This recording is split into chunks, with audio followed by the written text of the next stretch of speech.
Hi everyone and welcome back. In today's video I'm going to be working on a layered Poinsettia illustration and talking a little bit about a new product that I'm launching in my shop. The main supplies that I'm going to be using today are these brush pens from Mozart Supplies. They are water-based and have a real brush nib. I'm also going to be using the Mozart Sketch Pad and watercolor paper.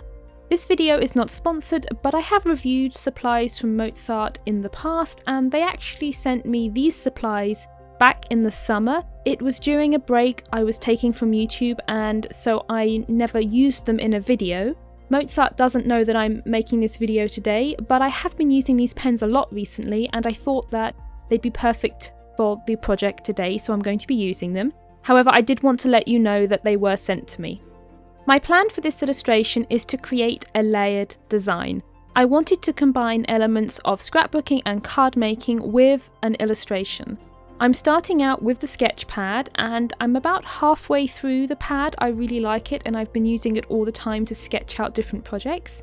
And I'm going to be using my Poinsettia plant that I have in my office for the holidays and use that as a reference.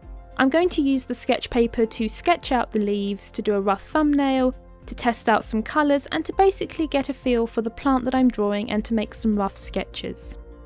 Once I had the sketching page finished, I then moved on to creating the various parts for the final illustration. And I usually glue these loose pages of sketches into my sketchbook so that they have a place to live and are not floating around in my paper drawer. I started out by trimming down the watercolour paper. I need a square panel for the background, 2 thin strips and a piece to draw the foreground element on. I started first with the foreground element and I sketched out the Poinsettia plant in a pot, using my real Poinsettia plant as a reference. Whilst I'm sketching and outlining the Poinsettia, I thought I would take a moment to briefly discuss a new product that I want to try out in my shop, and that is a printable illustration kit. This idea came about because as I was drawing the plant today, I was thinking that it would make a really nice colouring page or a really nice digital stamp and that it would be fun to use on cards and scrapbooking layouts. And I've also been thinking recently about creating more kits for my shop, more projects that come in a set and include multiple elements and are self-contained. I'm currently working on a new colouring book which will hopefully be coming out later on next week. But anyway, I thought it might be interesting to create a kit that comes with multiple elements and instructions to create a layered illustration like the one I'm making today. It's a bit of a combination of a colouring and a craft project. The kits can be printed out, coloured in and then assembled. I just thought that a kit like that might be fun and I haven't seen anything else like it around and I wondered if it would be something that others would like to make as well. So I've designed a kit based on the illustration today, and at the time that this video comes out, the new kit is up in my shop. It has all the design elements, instructions and a few different colour palette ideas as well. I wanted to offer you all a discount code, so it's in the description box below and you can get 20% off the Poinsettia illustration kit, and the discount code is valid until the 15th of December. And it's there if any of you would like to get the new kit to try it out at home and let me know what you think. All the information is in the description box. Now back to the Poinsettia drawing. I'm starting to paint in the leaves. This is one of the reasons that I'm using these particular brush pens today, because they are perfect for the gradient colouring style.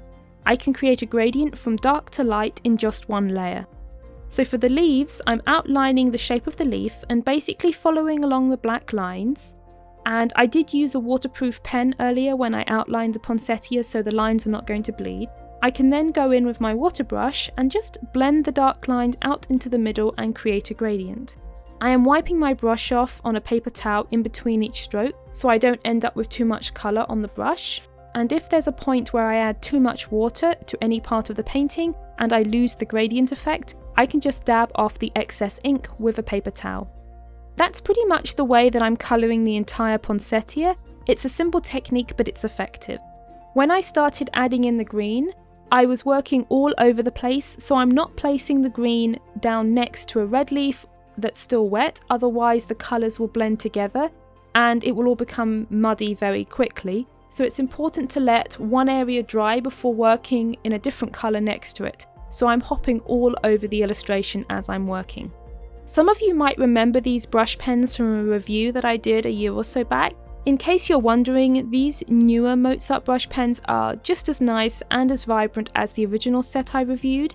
The only real difference that I'm aware of is the upgrade to the design and the packaging. As you saw in the beginning of the video, they come in a really nice box, and the pens themselves have a black barrel instead of the white one the original markers had. I won't be doing a new review on these pens as they are really just as nice as the original ones, but I did want to mention the design changes.